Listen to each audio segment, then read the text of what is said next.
So here's a classic example of putting these intangible, symbolic meanings into a product. Marlboro, so that's just the basic of the brand name and the logo.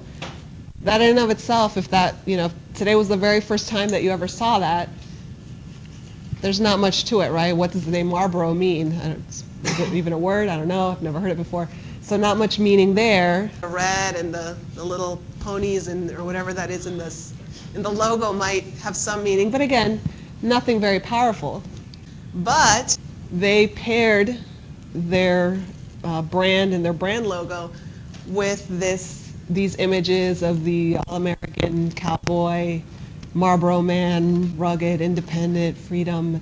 Frequent pairing of those things eventually leads consumers to see the similarity. Eventually we see, oh yeah, Marlboro represents this, the rugged, masculine cowboy image. So that establishes an equivalence symbolically between the good, the tangible good, which is just, in this case it's cigarettes, right? So it's the paper with the tobacco in it and all the other chemicals and all that, right?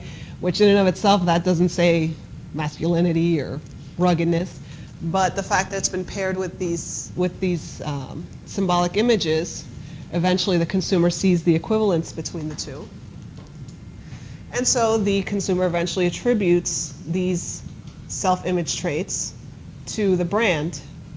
That becomes part of the brand image, and hence now the consumer can experience this image congruity between their self-concept and the brand image. So as a result, many consumer goods carry and communicate image associations, and I put self-image associations simply because so many of the attributes that consumers' brand images contain are human attributes, right? So to say that a Rolex watch is sophisticated, let's just say, that's actually a human trait, because a watch doesn't sip tea with its pinky up or do things like that, right? So why would a watch be sophisticated? Well, people start to attribute those kinds of traits to objects through the marketing campaign, through the marketing communications.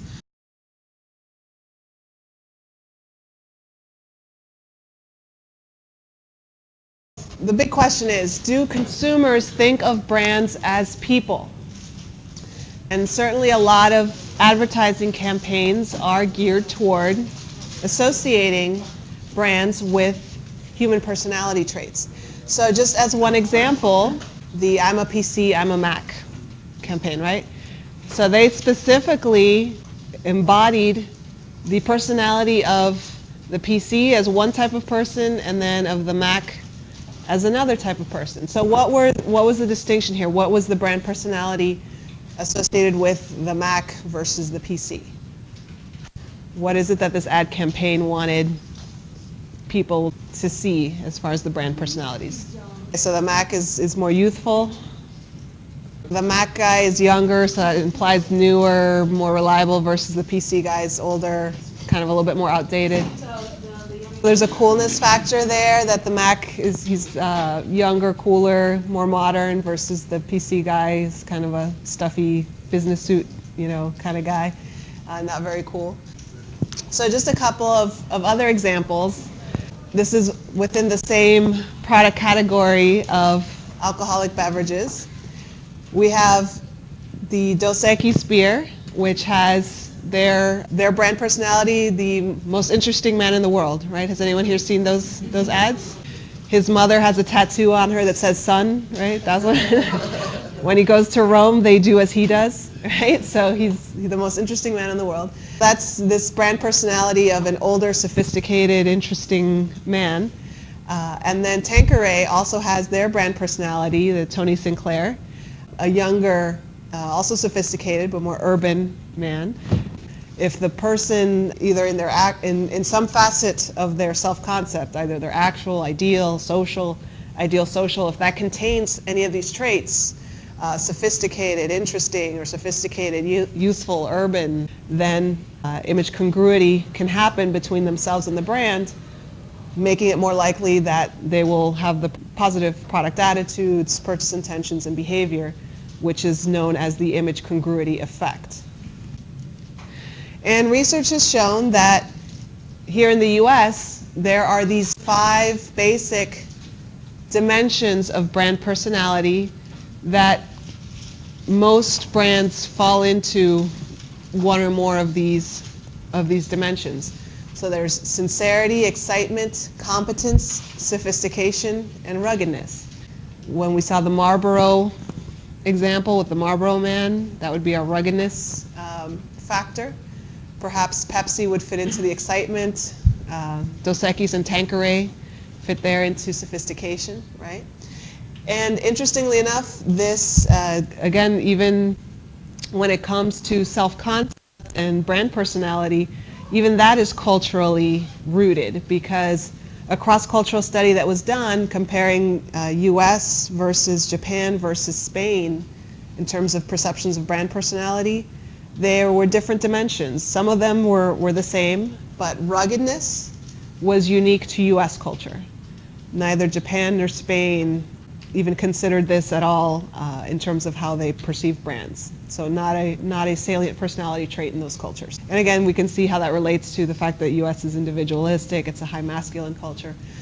And then in Japan, a unique trait that came up, peace and balance, passion came out as a trait from the Spaniard research study. Depending on the culture, again, so if you're a marketing manager and you are establishing the brand identity for your brand in another culture, then that needs to be something that's taken into consideration, that different cultures might have different perceptions of what kinds of personality traits they would even be able to associate with a brand. Important to consider. And these are just the specific facets associated with each brand personality dimension, and then specific traits that would describe that. So again, this would help the marketer when conducting market research to know what personality consumers perceive the brand with. They might have all of these traits listed. We see things like down to earth, honest, sincere, real, wholesome, sentimental, friendly, daring, exciting, spirited, cool, young, imaginative. They might have all this listing and have the person maybe rate on a scale from 1 to 10. To what extent does the brand possess those particular traits? And so in the end, they could get a profile of what personality does the brand, is it currently perceived to have, and whether perhaps that might be the basis of a repositioning strategy. On the basis of the brand's personality. Okay. And similarly, the brand personalities that people perceive come largely from advertising strategies. Anthropomorphization, long word there, is when the physical product is given human personality and is sort of made to seem like it's a person. So you think of California raisins, they don't really do much with that anymore, but they used to, they would sing, they would talk. The Kool-Aid man, where he's just a big jug of Kool-Aid and he's got a big smile and he walks around, so again, animating the actual physical product. Personification, so that means making the product somehow into a person. So the Jolly Green Giant, for example, he's a person, but he's got like broccoli hair and stuff like that, so personifying it.